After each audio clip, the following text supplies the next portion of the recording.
Hello guys and welcome back. Today I'll show you how to gift skins in Fortnite. Firstly, you need to enable two-factor authentication, so make sure you are enabled in your game.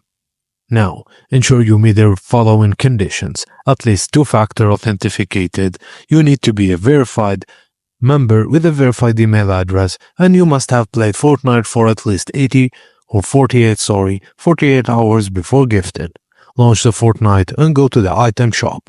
Browse the available items like skins, emotes, or other cosmetics. Once you've found the skin you want to gift, click on it. Instead of buy, you'll see the gift option if gifting is available for that item. Click gift and a window will pop up with the options. Choose the recipient by type in their Epic Games username. You can send the gift to any friend of your Fortnite list. You'll have the option to add a message along with the gift, such as a personal note for the recipient. Review the gift details and click on Send Gift. And that's it guys. Thank you for watching and please don't forget to like and subscribe for more.